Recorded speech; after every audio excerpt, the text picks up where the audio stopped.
notre Père et notre Dieu, nous te disons merci pour ce mois que tu nous accordes, alors que tu nous as gardés tout au long de cette semaine. Tu as combattu pour nous des combats visibles et invisibles.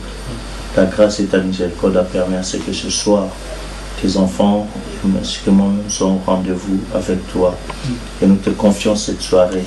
Ceux qui sont en cours de route, hâtent leurs pas. Ceux qui sont empêchés d'une manière ou d'une autre, veille sur eux, Seigneur. Et bénis, Seigneur, ce moment du partage. Viens, toi seul, par le Saint-Esprit, nous parler, afin que ce moment nous soit encore profitable. Tout ce que nous avons retenu, tu as retenu contre nous durant toute cette semaine, Seigneur. Nous avons commis des péchés. Nous prions que ton sang nous lave. Toi qui es riche en miséricorde, là, la colère riche en miséricorde. Par toi, nous lave, nous nettoyons de sorte que rien ne puisse t'empêcher de nous écouter. Les enfants sont venus ici avec des requêtes, des besoins, des attentes. Tu es le seul qui peut nous écouter, afin que, Seigneur, nous puissions te voir, nous soulager, ôter tous les fardeaux de nos cœurs, nous amener à vivre pour toi. Nous voulons t'appartenir et vivre comme étant des fils de Dieu. Préserve-nous des étages ténébreux, corrompus dans lesquels nous sommes. Nous avons besoin de ta grâce pour que ton Esprit Saint puisse venir vivre ta propre vie en nous-mêmes. Car nous-mêmes, nous ne pouvons pas le faire. Voilà pourquoi nous t'avons ouvert nos cœurs. Nous avons banni nos maisons, nos programmes pour venir ici. Tu as dit là où 2 ou 3 sont rassemblés en mon nom, je suis au milieu d'eux. Père, nous sommes plus de 2 ici. Et nous prions que ta présence soit au milieu de nous pour nous visiter, nous parler, afin que, Seigneur, nous puissions dire il est agréable pour nous d'être à la présence de l'Éternel. Bénis ces instants, commence comme étant l'alpha, termine aussi comme étant l'oméga, afin qu'en toutes choses, l'honneur, la gloire, la louange te reviennent. Tes enfants qui sont au travail, à l'école, dans d'autres occupations, nous te les confions pour que toi tu les assistes. Partout ils sont veillés sur eux, arrache de tout mal, de tout danger. Pour ta seule gloire, au nom de ton Fils Jésus-Christ, j'ai ainsi prié et demandé. Amen.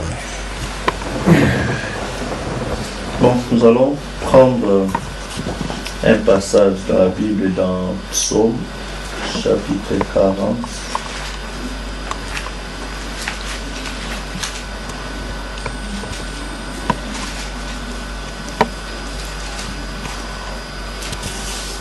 Je vais commencer à partir du premier verset, Psaume 40. J'avais mis en l'Éternel mon espérance. Je prends verset 2. Et il s'est incliné vers moi. Il a écouté mes cris.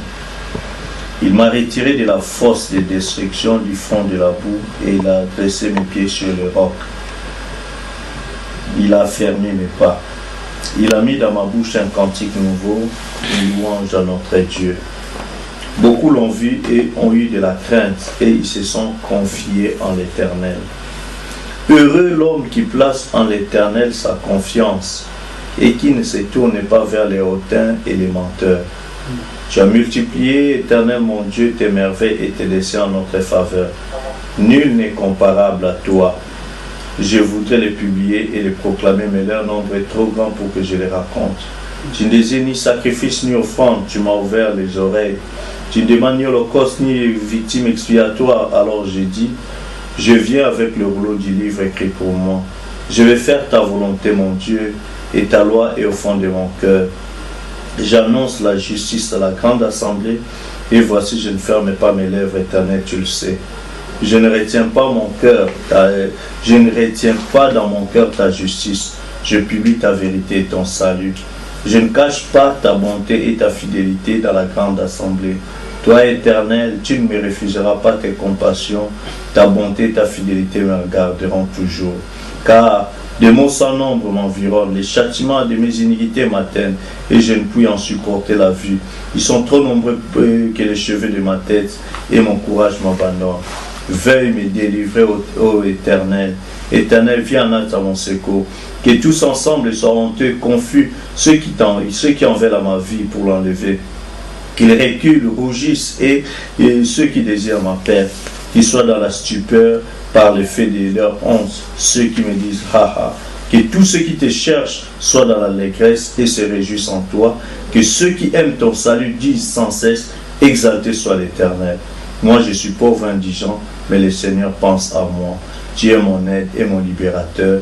Mon Dieu, ne tarde pas. Amen.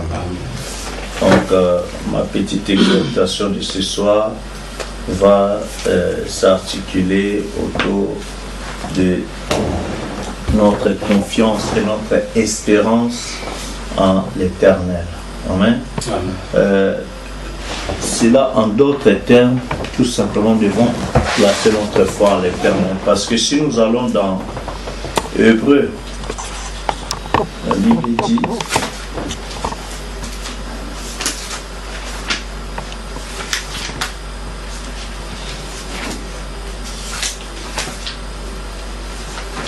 dans l'épître des Saints Paul aux Hébreux,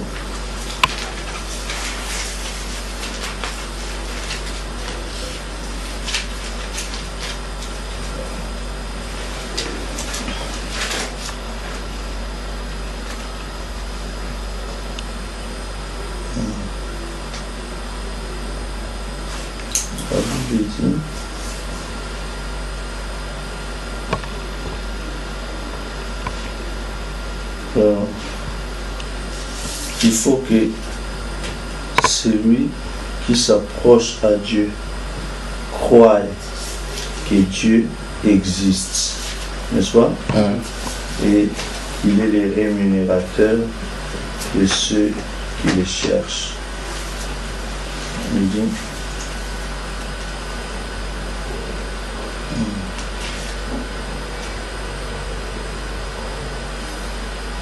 donc, je prends ceci.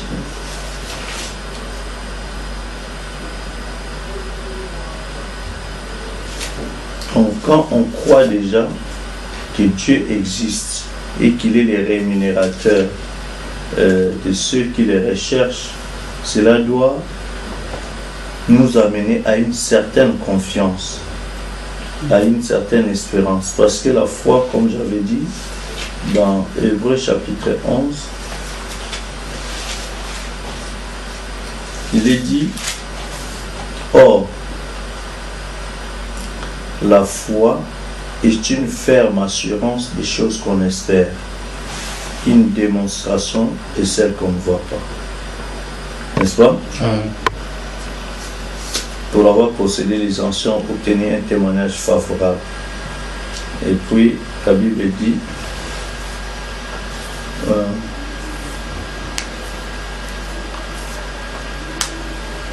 verset 6, or sans la foi, il est impossible de lui être agréable, car il faut que celui qui s'approche de Dieu croie que Dieu existe et qu'il est le rémunérateur de ceux qui le cherchent. Donc, la première des choses, dans la notion de la foi ici que je vais en sortir, c'est une espérance. N'est-ce pas? Espérer, c'est quoi? J'ai dit, frère Freddy, je vais te donner 1000 dirhams. Mais je ne te détermine pas les jours ou la date, les délais. Tu sais que non, frère Josué m'a promis, il va le faire, j'ai confiance. Si maintenant là, il ne me donne pas, je sais qu'il est un peu fauché, mais comme il a promis, il va me l'accorder. Ça, c'est l'espérance. Donc, dans l'espérance, on espère recevoir quelque chose. Il y a une promesse et tu sais que tôt ou tard, je l'aurai. Si tu n'as plus d'espérance, c'est ce qu'on appelle abus, l'incrédulité. Tu n'as plus confiance. Lui, il a seulement dit, mais c'est des paroles en l'air. Je ne fais même pas attention à ça. Ça veut dire que la personne te dit, sa parole n'a plus de confiance en toi pour que tu croies que ce que la personne a dit va l'accomplir.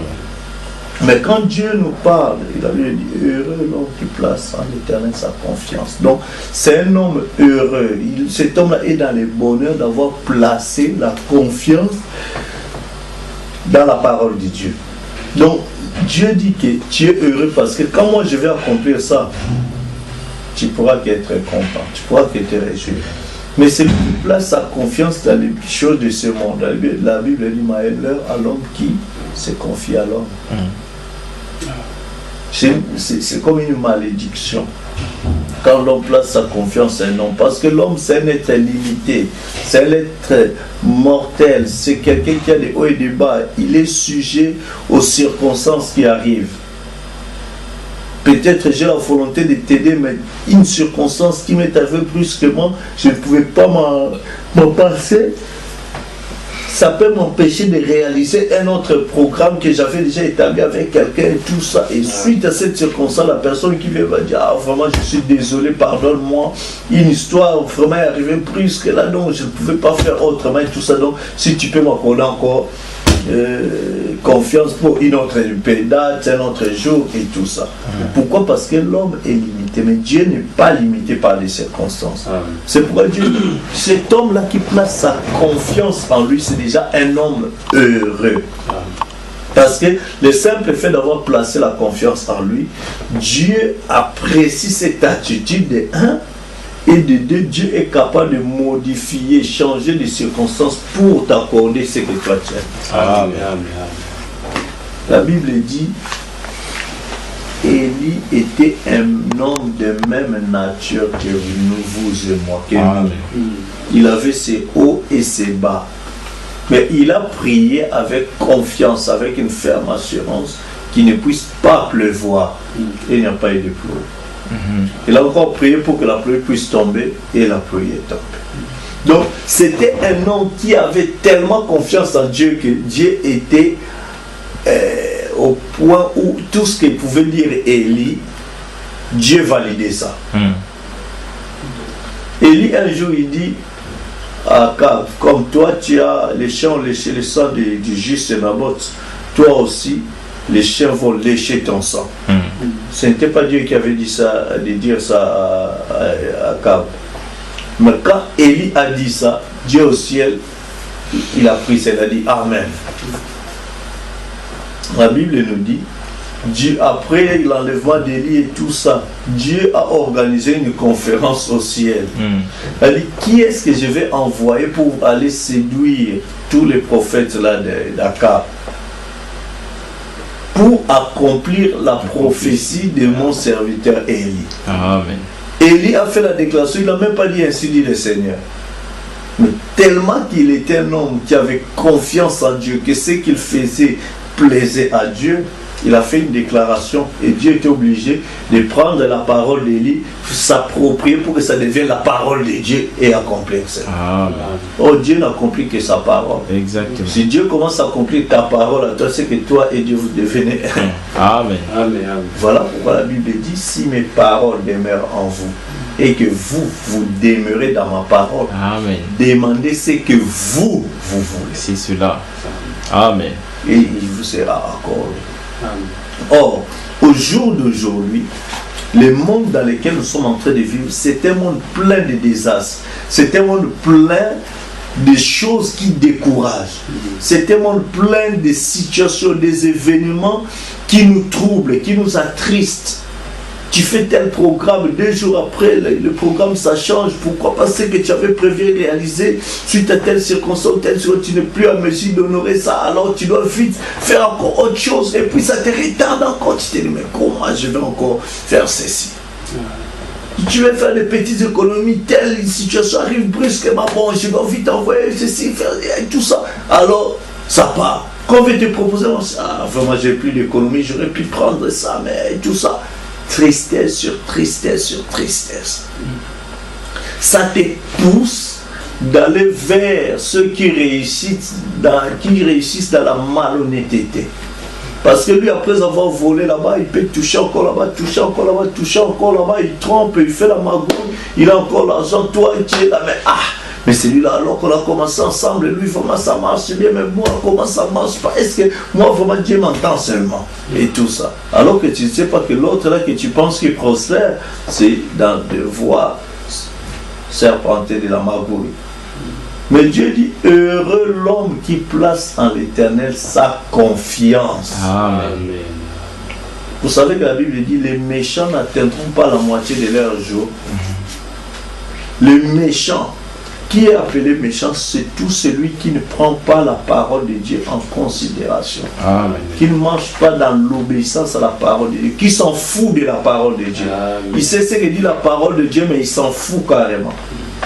Alors que l'Éphésiens, la Bible dit, enfants, obéissez à vos parents. Il y a une promesse, afin que vous puissiez vivre longtemps. La Bible dit, les méchants n'atteindront pas la moitié de leur vie. Pas Parce qu'ils sont allés signer des pactes avec les diables, parce qu'ils ont signé des pactes dans des francs-maçons, dans des rose-croix, dans des sectes bizarres, diaboliques, Dieu coupe la durée de leur vie. Le reste des temps, là, leur esprit sera utilisé en esclavagisme dans ce monde des ténèbres. Pourquoi? Parce qu'ils ont négligé la parole de Dieu et tout ça, alors leur vie sera amputée. Vous pouvez le voir peut-être dans leur courte période de joie, rouler avec des belles voitures, avoir des maisons, ceci, tout ça, mais avant leur mort, tu verras comment il y aura des accidents, comment il y aura des maisons, ils vont chercher à refendre, comment il y aura ceci, cela, tout ça. Pourquoi? Parce que ce n'était pas quelque chose qui était venu, une bénédiction de la part de l'Éternel. Mais la Bible dit maintenant, vous qui espérez en l'Éternel, vous êtes des hommes heureux. Amen. Parce que Dieu lui-même protégera vos biens et vos vies et vous accordera les désirs de votre cœur. C'est pourquoi la Bible dit, quand tu t'approches devant Dieu, première des choses, il faut que tu croies.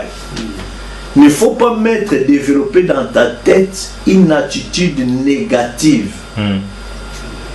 Pour que tu vois la promesse de Dieu s'accomplir, tu dois venir devant Dieu avec une attitude mentale positive. Cette attitude mentale positive envers ce que Dieu a dit fera en sorte que Dieu vienne accomplir ce qu'il a promis. Il n'a pas dit que je vais seulement exaucer celui-ci, je ne vais pas exaucer celui-là, je vais exaucer les blancs, pas les noirs, pas... Non, non. Il a dit, il exauce tout celui qui croit.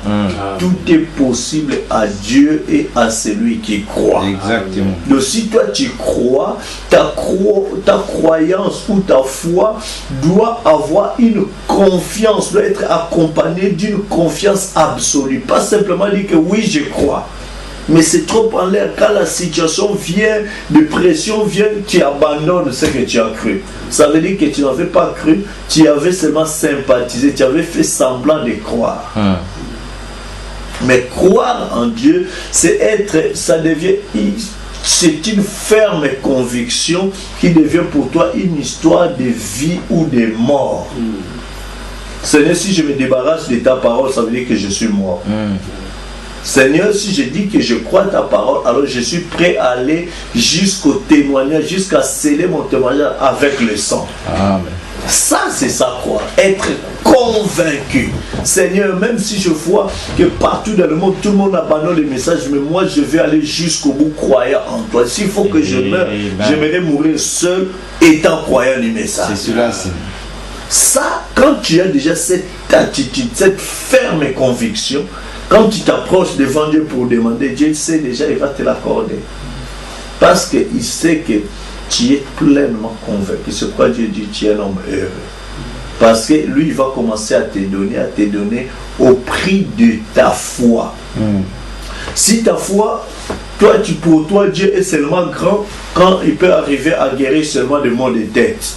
C'est ça la grandeur de Dieu. Mais quand ça devient des vertiges ou bien la folie, ça Dieu ne peut pas guérir. Alors là, ta foi est limitée seulement au mot de tête.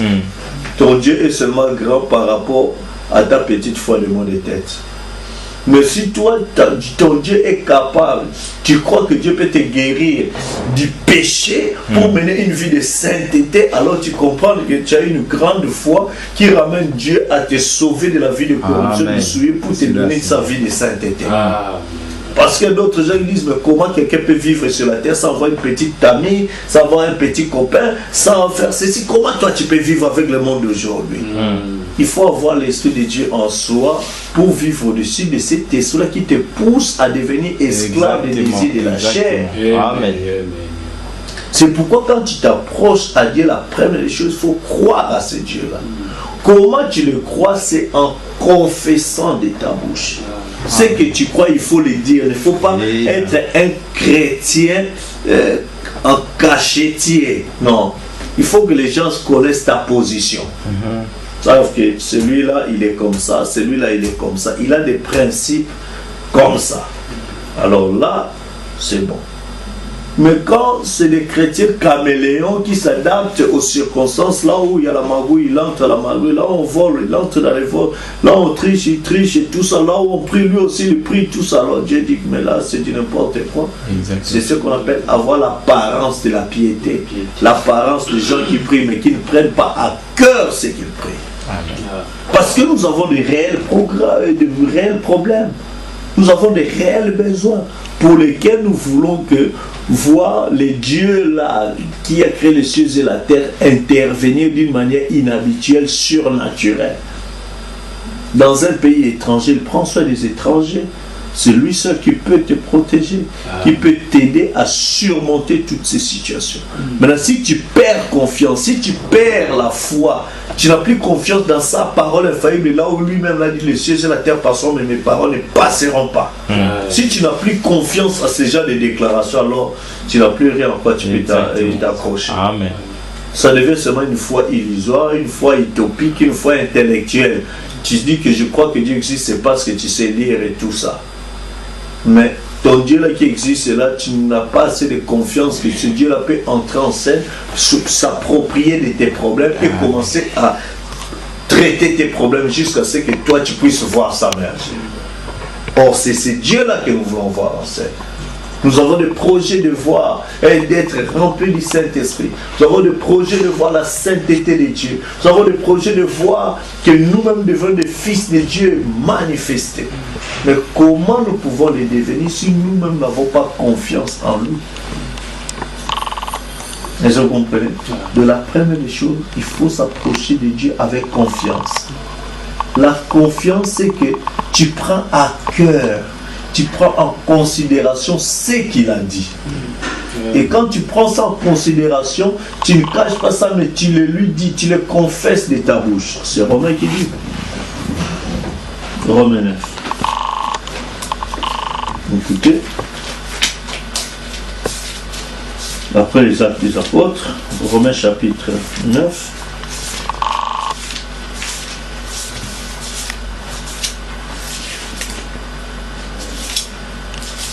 La Bible dit.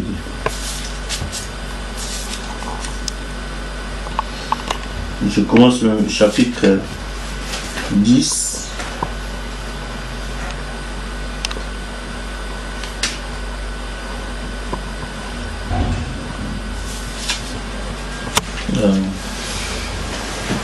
J'ai lisé Romains chapitre 10. Je commence à partir du verset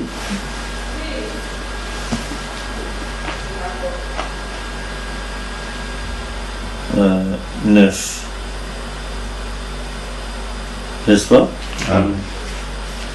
Si tu confesses de ta bouche le Seigneur Jésus, Amen. Et si tu crois dans ton cœur que Dieu l'a ressuscité des morts, tu seras sauvé. Amen. Donc si tu crois le Seigneur Jésus-Christ, il faut le confesser de ta bouche, qu'on sache celui en qui tu as placé ta confiance. Amen. Je vais vous dire une chose, vous savez, parfois les gens de ce monde, quand ils veulent se vanter de ce qu'ils sont, ils arrivent quelque part et tout ça, ils aimeraient parler, s'il a peut-être un frère ministre, soit un papa ministre, tout ça, chef, il aimerait parler, tu sais qui je suis moi? Mon grand là, lui il est un tel, il est un tel, il est un tel, il est un tel. On dit, ah, donc il a toutes ces relations là, mais lui ne va pas galérer. Lui c'est fini, donc directement il sera casé. Donc il parle de ceux à qui il est en relation. Amen. Pour montrer qu'il a confiance en ces gens-là, que lui ne peut pas souffrir, rester dans une situation misérable. Parce que compte tenu de sa relation avec un tel, avec un tel, avec un tel, avec un tel, s'il est dans les besoins, ces gens-là vont agir. C'est pourquoi tu vois quelqu'un gonfler tout ça. Pourquoi? Parce qu'il a beaucoup de relations, il a beaucoup de connaissances. Et ces connaissances, si là-bas ça ne marche pas, forcément ça doit marcher là-bas. Si ça ne marche pas là-bas, ça doit marcher. Et il est fier de ses relations. Tu sais qui je suis? Moi je suis l'ami de tel ministre. Moi je suis le neveu de tel. Moi je suis tout ça. Du coup, les gens qui n'ont pas ces relations-là seront hébétés, seront en train de l'admirer. Ah, mais lui il est bien, mais vraiment, et tout ça. Pourquoi? Parce qu'il est en relation avec des gens qui sont bien placés, qui semblent être stables. Mais toi, tu es un fils de Dieu, tu es en relation avec le Dieu Tout-Puissant, les créateurs des cieux et la terre.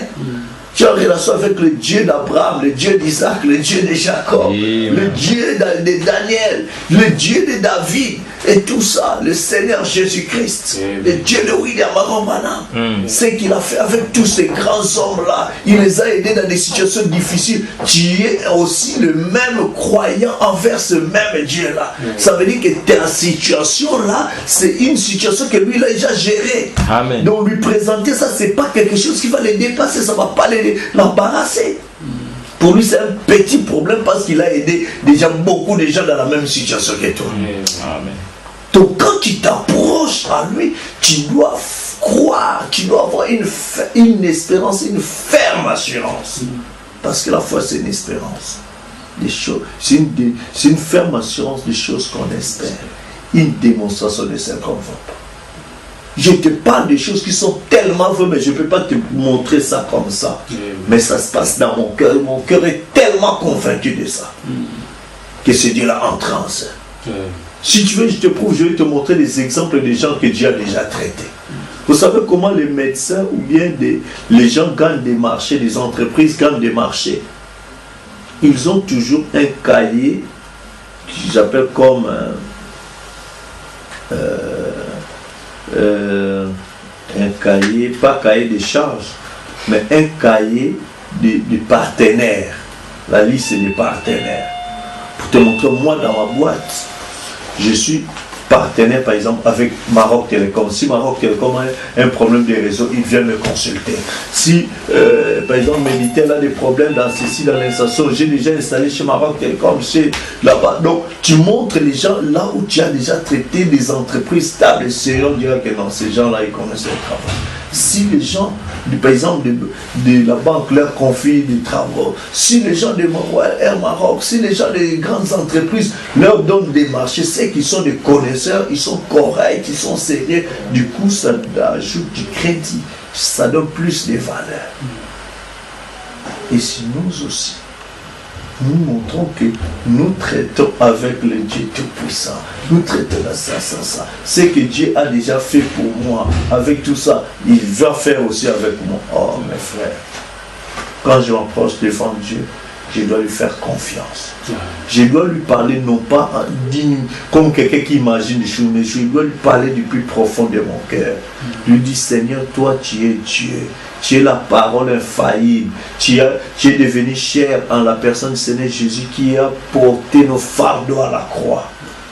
Pour mes problèmes personnels, je crie à ta parole et je vais obéir, je vais être ton enfant, je vais marcher d'une manière digne pour glorifier ton Seigneur, glorifier ta parole dans ma vie. Seigneur, je suis dans ta situation, bon shalom. Là, quand tu t'approches devant Dieu avec cette ferme assurance, tu t'approches devant Dieu avec une ferme conviction comme ça, là, tu auras tellement confiance.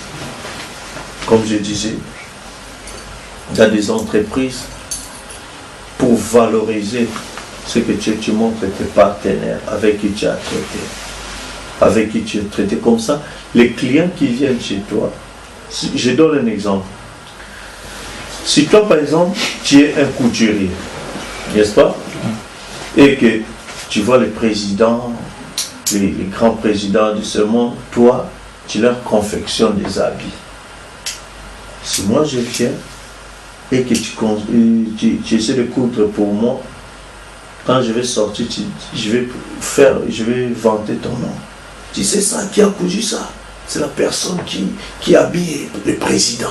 C'est lui qui fait les vestes du président, c'est lui qui a fait ça. Et tout ça, c'est pour valoriser ces gars. Du coup, si je te ramène quelqu'un, la personne viendra en toi déjà avec confiance parce qu'il saura que tu as déjà fait ça pour un tel, un grand homme qui était content, satisfait, honoré. Tu as déjà fait ça pour un tel. Alors, un autre client que je vais ramener chez toi, il aura déjà la confiance. Même si tu n'as encore rien fait pour lui, mais le simple fait d'accepter sa demande que toi tu puisses faire pour lui, tu seras déjà convaincu. N'est-ce pas? Amen. C'est ce qu'on voit dans le monde. Et si nous aussi, notre Dieu, je vous amène devant ce Dieu-là, qui a déjà résolu les problèmes d'Abraham, d'Isaac, d'Abraham, de tous les grands hommes de Dieu que nous connaissons. Je veux mettre en relation avec lui pour que votre problème à vous, lui puisse gérer ça. Amen. Mes frères, nous n'aurons même pas l'ombre des doutes de savoir que lui, quand il gère les dossiers, ça n'échoue jamais. Pour lui, l'échec est déjà banni. Parce que quand il prend une chose, tout ce qu'il fait, il l'amène à la perfection. C'est pourquoi, quand nous approchons devant lui, nous devons lui faire totalement confiance. Nous devons espérer. Espérer, ça veut dire que tu mets ta confiance, tu sais qu'il le fera. Ce n'est pas à toi de les limiter dans les temps, mais tu le laisses gérer ça. Tu prends le problème, tu lui confies ça, tu dis, j'ai confiance. C'est comme quelqu'un qui dit, bon, frère Freddy, tu me tiens ces 10 000 dirhams, j'ai confiance, je pourrais prendre ça n'importe quand. Quand je viens, tout ça, quelqu'un, tu causes avec quelqu'un, tu dis à quelqu'un, non mais je n'ai pas l'argent et tout ça, et que la personne vient me dire, moi je dirais, j'ai confiance, à tout moment j'aurai mon argent.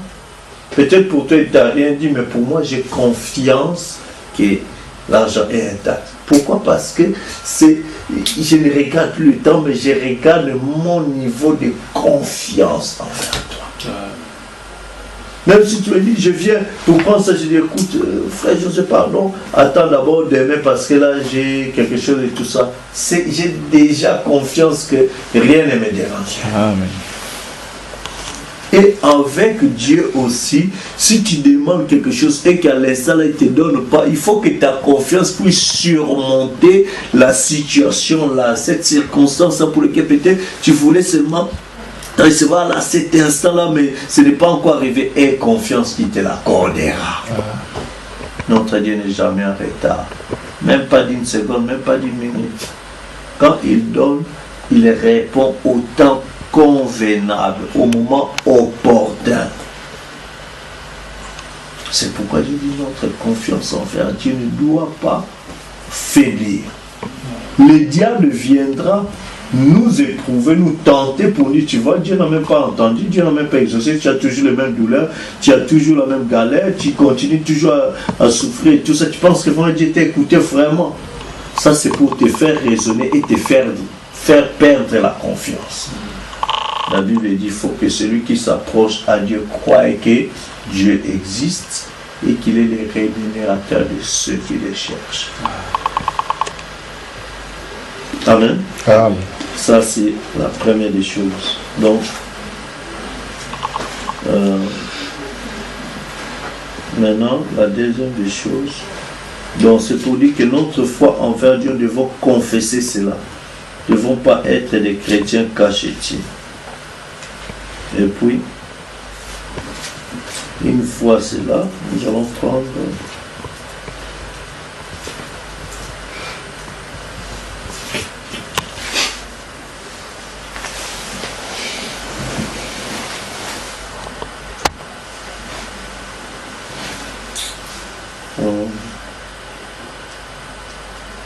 je prends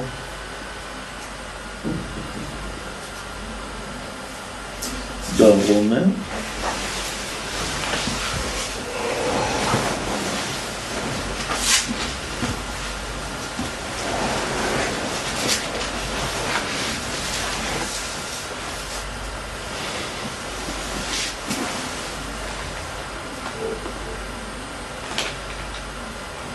nous commençons donc je disais, prenons Romains chapitre 16 à partir du verset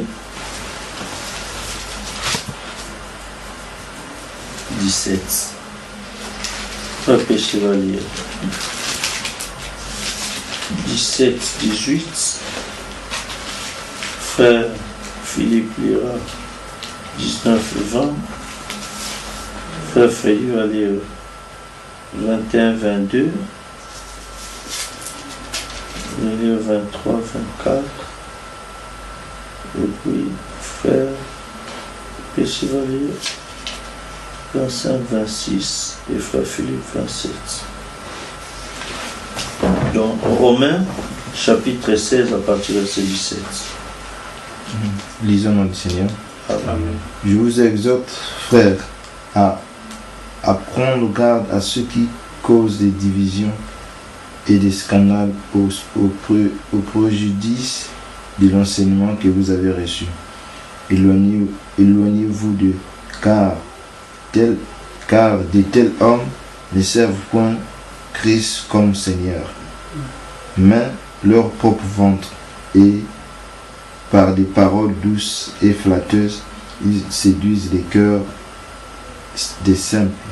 Pour vous, votre obéissance est connue de tous. Je me réjouis donc à votre sujet et je désire que vous soyez sages en ce qui concerne le bien et pur en ce qui concerne le mal. Le Dieu de paix écrasera bientôt Satan sous vos pieds. Que la grâce de notre Seigneur Jésus-Christ soit avec vous. Timothée, mon compagnon d'œuvre, vous saluez, ainsi que Lysis,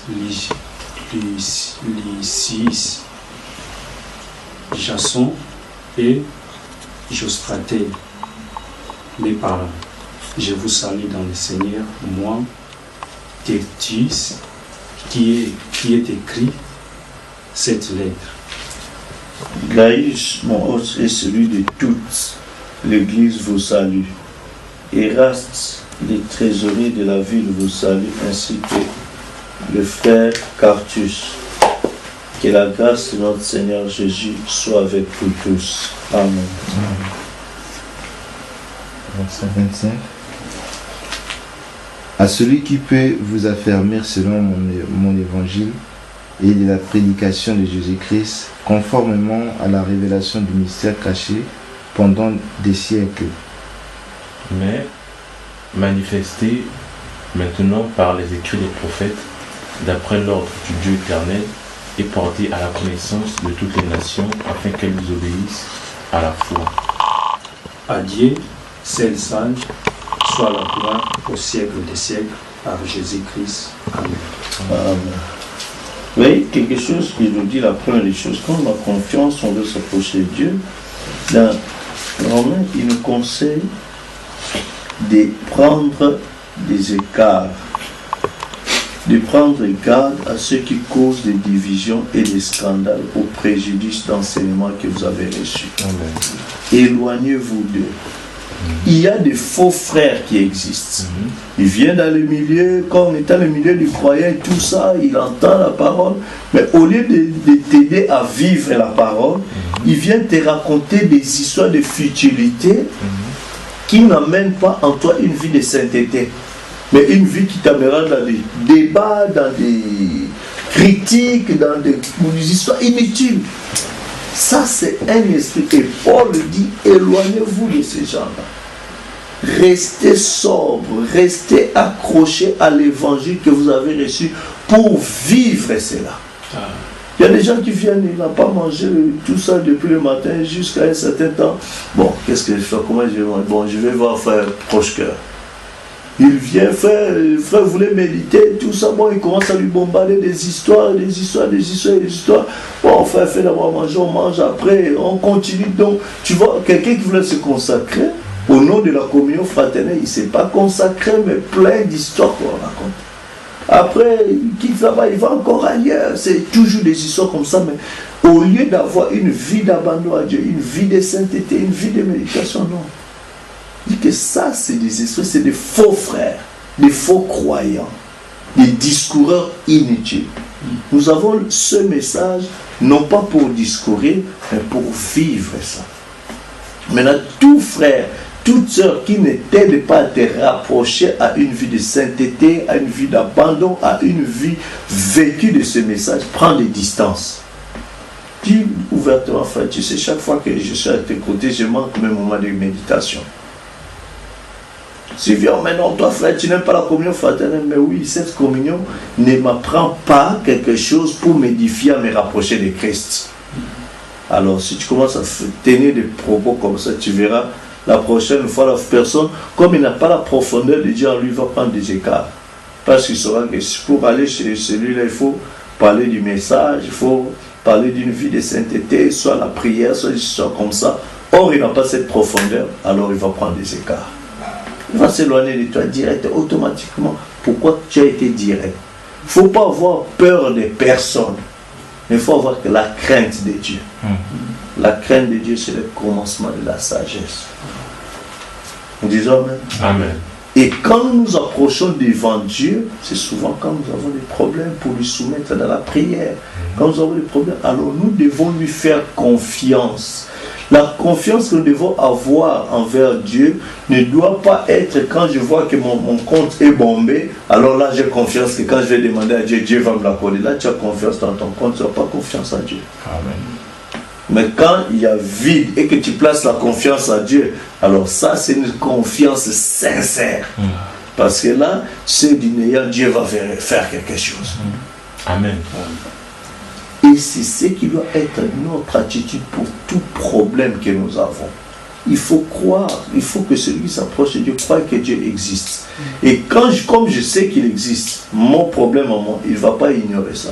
Mon problème en moi, il ne va pas négliger ça. Il ne va pas mettre ça au rencard, bien tout ça. Mais il va s'en occuper. J'ai confiance. Il a dit, si je n'atteins pas son, mes paroles ne faillira pas. Amen. Il dirait, comment on sort à l'éternel, mais en lui sa confiance et il agira. Amen. Donc la confiance est quelque chose de très capital pour notre expérience chrétienne. Ah, j'ai demandé à Dieu telle prière pour qu'il me débarrasse de tel démon là, ce n'est pas encore parti, tout ça, mais j'ai confiance à Dieu que démon, tôt ou tard tu partiras parce que moi je crois que Dieu va faire. J'ai demandé ceci à Dieu, mais c'est comme si Dieu ne me l'a pas accordé. Moi j'ai confiance que Dieu me l'a déjà donné et cette histoire je l'aurai. Donc nous devons avoir une attitude mentale positive envers chaque promesse de Dieu par rapport aux besoins que nous avons.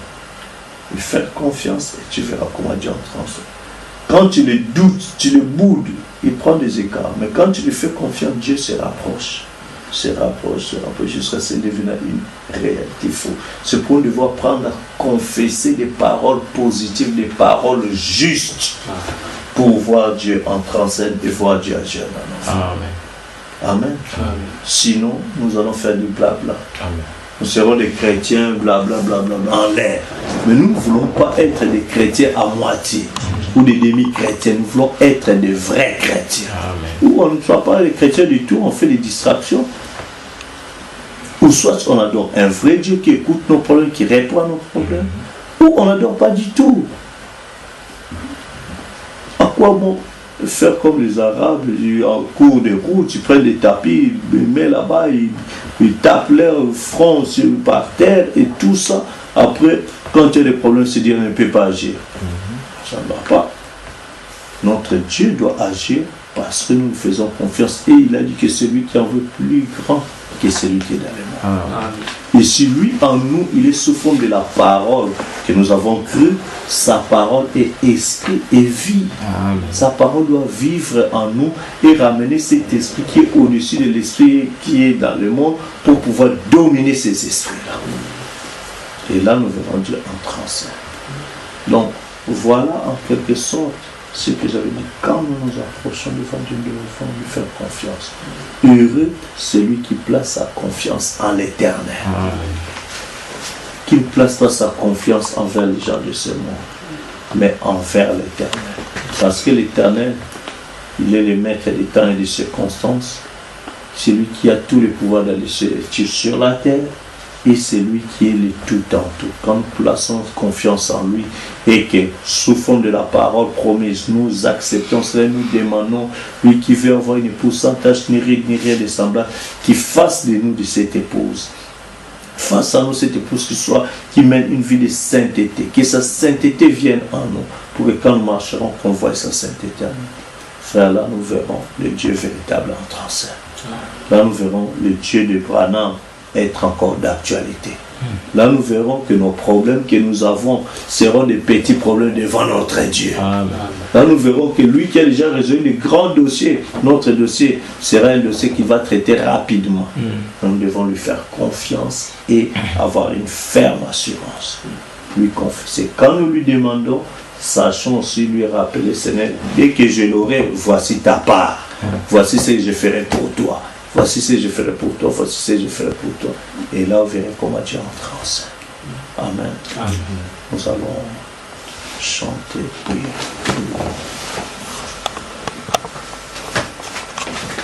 Si mon joyeux service d'offrir à Jésus-Christ un vivant sacrifice,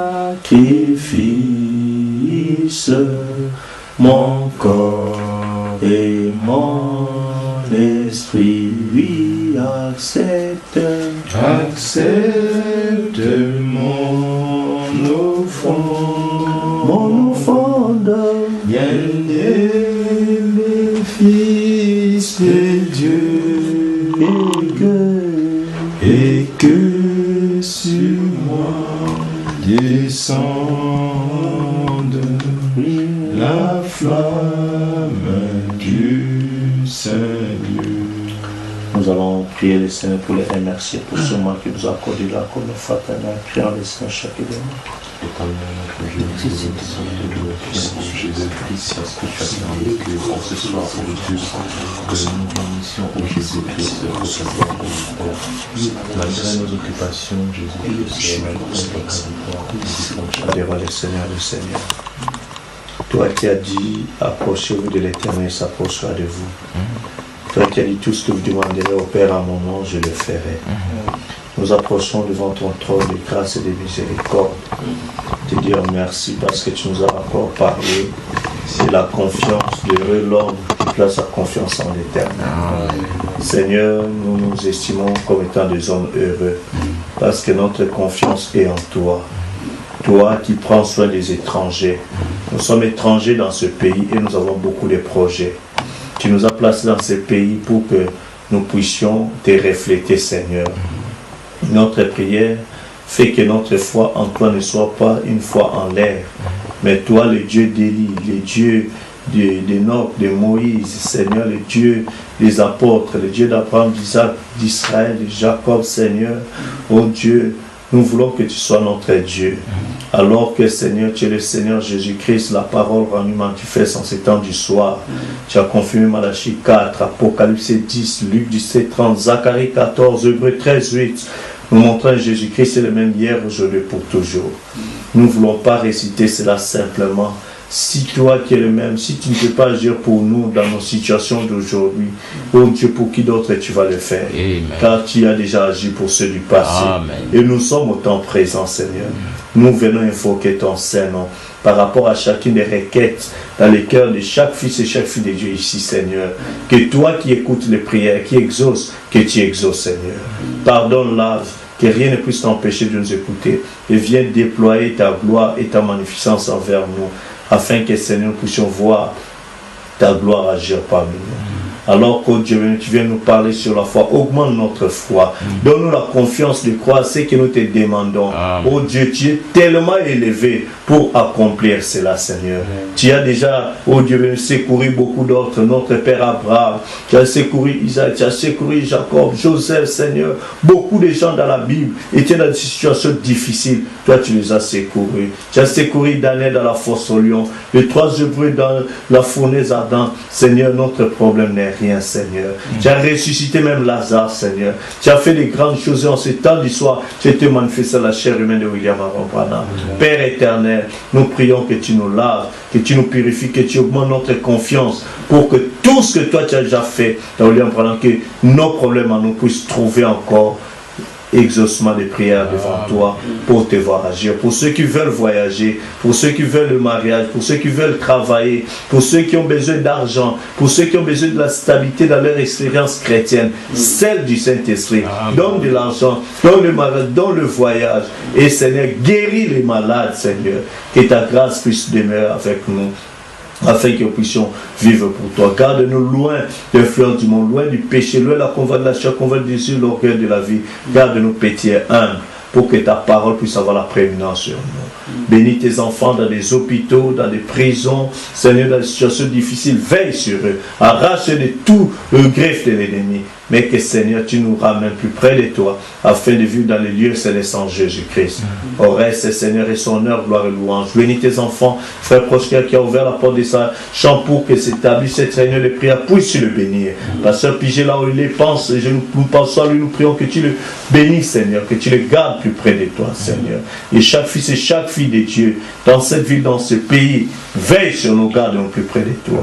Que tout piège de l'ennemi contre nous puisse échouer au nom de Jésus. Mais que tes desseins s'accomplissent dans nos vies. Apprends-nous à être fidèles, obéissants, espérant en toi, afin de voir ta gloire se déverser au milieu de nous. Au reste, bénis le culte demain, bénis le culte dimanche, bénis ton épouse et papa, mon entier serait ton peuple de 144 000. Oh Dieu, la famille du prophète William Aron Branham que nous confions à toi. Et tous les ministres qui travaillent pour que la dernière brebis puisse entendre la parole, entrer dans la bergerie. Seigneur, visite, remplis ceux dans les champs de mission qui manquent de financement, donne-leur ce qu'il leur faut pour ta seule gloire, au nom de ton précieux Fils Jésus-Christ. Je te laisse prier et demander. Amen. Amen. Je vous bénisse doucement. Notre réunion est terminée. Dieu voulant, nous allons nous retrouver demain pour la présence.